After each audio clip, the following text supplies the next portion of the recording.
I'd like the expert comment here about the very many different forms that contemporary slavery take.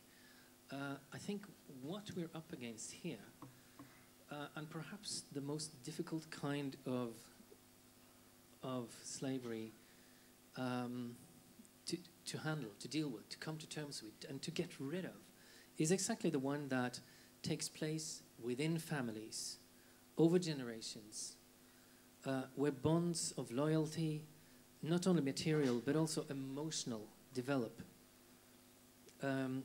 Emotional dependency, where honor, where pride, where duty are all at stake, where care for each other comes into the question, perhaps even love comes into it. Tina, is there any experience to go by in terms of how to deal with that can perhaps advise the process from here on? It's a complex situation, as you mentioned, for all those reasons. Mm-hmm. And, there are slaves who's been in hereditary slavery, who's been freed, who doesn't want to leave also, because they don't know what to leave to. It's not like there's anything maybe waiting for them. So I think there needs to be a collaboration between many stakeholders, governments, and the organizations working with it. They know, like Boubacar in SOS Esclave, local people who work need to do the liberation with support of others who can support financially or whatever. And like he said, it needs to come from within, with the support. It is illegal. I'm not quite sure about, I assume that even in the camps, I don't know the law system there, but Mauritania, all over the world, it's illegal. And it's in the Declaration of Human Rights at the top, so there's a kind of a moral agreement that we don't want slavery in the world. But I don't believe in liberating single individuals or journalists. Journalists have tried that, and it's not sustainable, and it can create damage, both for the people involved and for the cause. So it has to be something that, action needs to be taken, but there also needs to be a certain patience, I believe, to do it right, so that it can, because it's, you had to look at the causes as well. And when we did the film Modern Slavery, we looked at the bigger causes of why it exists, and one big cause is poverty, and that goes hand in hand. So you can't just, eradicating slavery. There also has to be some change when it comes to poverty, I believe. Yeah. But this is not the first time that slavery is discussed in the refugee camps. There is the case of Zaltana, actually, that Romana... She was going to be in our film. Yeah, that Romana Caccioli really... And she was trafficked from Mauritania into the refugee camps, and then she was taken to Spain. And in Spain, when she said that she was a slave and didn't want to go back, the support group, the Western Sahara support group also, and with the Polisario, brought the biological mother of Sultana to fight against Sultana, to say that slavery didn't exist in the refugee camps, and it was mother against daughter. And they were saying that Rosa tried to steal Sultana and all of these things. And then we came, before the last court case, we came that we found evidence of slavery in this region too. So we presented all the evidence to the court, so Sultana went by herself at the end and won her right to be in Spain. And this case won't be disclosed until Sultana becomes 18, that is this December, and then she will decide if she wants to talk or not. But this is a very well documented, this is not the first time that slavery it's coming out of the refugee camps. And as you say, it's a very complex issue. It's an issue that deserves to be looked at, studied at, and it's going to take a long time. But it has to be a beginning. In the Polisario refugee camps, there is not even a law that says that slavery is a criminal offense. That's not true at all. There is a law?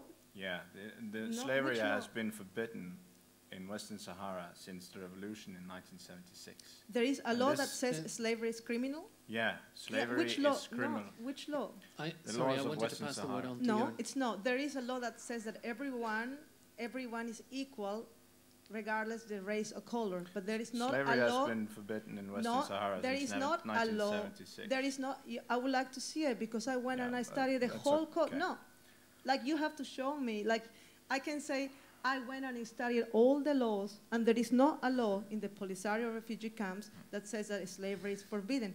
It wasn't a law also in the Moroccan-controlled Western Sahara, and they had put a law after they detained, after they stole the tapes and everything there. Then they have put a law that forbids slavery today, but it wasn't even a law there also that forbids slavery.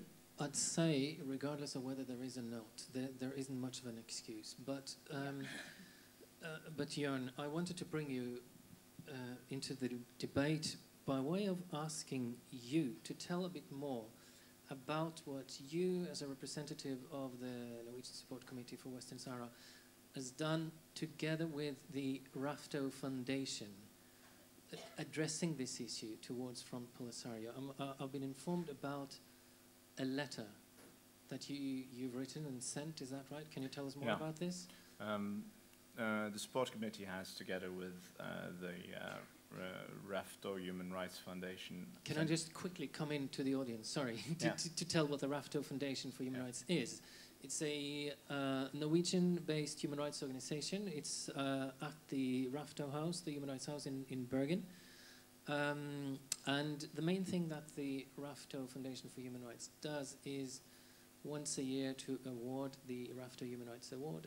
And the reason why they engage in this issue is that some years back they awarded this annual Human Rights Award, which is quite a prestigious one, to a Sahrawi human rights defender called Sidi Mohammed Tadash. Yeah, sorry, you go on. We've written a letter together with them that we sent to the Polisario, where we asked them to again invite the Human Rights Watch and other anti-slavery organizations to the camps and do thorough research. Because I have no problem with discussing the issue of slavery. It's a very important issue, also in the refugee camps. But slavery, as we see in this movie, state-governed slavery, where a lot of people are owned by other people, that is not the issue here. The issue here is, as the Human Rights Watch reports say, there are vestings of slavery in the camps, and this we have taken up with Polisario before, and they recognize that there are discrimination and racism in the camps, and that they haven't done enough to stop that. But as they also admit, they haven't done enough when it comes to women's rights as well, that a woman's ability to get in leading positions in Western Sahara is also difficult. We have also made a short film for the Polisario TV, where we discuss slavery and how extremely unmodern that is, and if anyone is involved in slavery in any way, for example, what is mentioned in the report, that somebody is not able to marry who they want because of their link to their former slave-owning family, and that's totally unaccepted. Which is a point made in the film, isn't it? Exactly that aspect of it, that's a point made in the film. I'm incredibly happy to hear this. You have no idea how happy I am to hear. This is not news. We've done this for several years. Okay. But I'm really happy to hear it anyway. I'm really happy that it's getting discussed there, and it's a little film made, and there is, like, I'm very, very happy to hear it, honestly. Like, you know what I mean? It's good to hear that there is people who care and who are doing something about it, and I think the same should be brought to the Moroccan government who are controlling the Western Sahara today. Exactly the same should be done.